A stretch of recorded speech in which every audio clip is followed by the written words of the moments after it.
Hey, Shessa here and welcome to Teppanyaki in a park. No need to go to a fancy restaurant to enjoy a succulent meal. So to start off, we want to start preparing our vegetables by cutting them up into smaller pieces, just as you can see I did here with the mushrooms.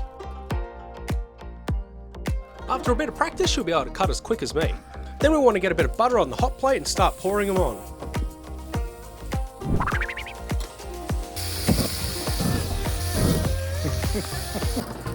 Then cover them with a tin and we'll get back to them later because we've got to start preparing the eggs. Alright.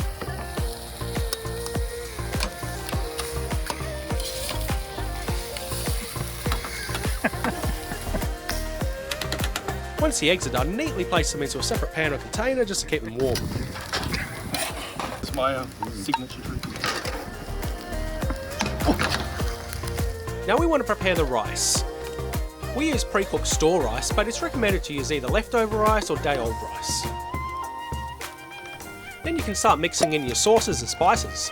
We used a bit of soy sauce with sesame seeds, some garlic powder, and a bit of barbecue powder too. And don't forget to keep mixing your rice around so it doesn't burn.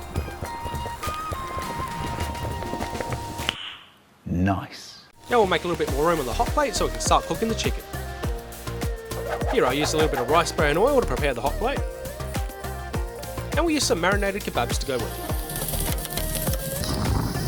it. Once the rice is done, we'll mix them together with the eggs and start stirring them around. Once your chicken's done, you can start adding them all onto your plate together for a final finish. I like to hide the best bits in the bottom.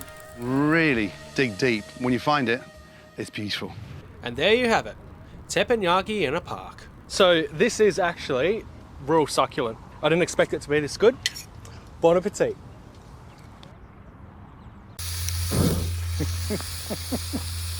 I burnt my hand. Oh, the chicken. Oh, This actually looks pretty fancy. yeah.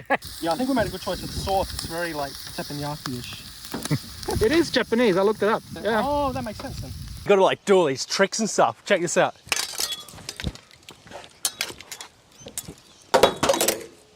Yeah.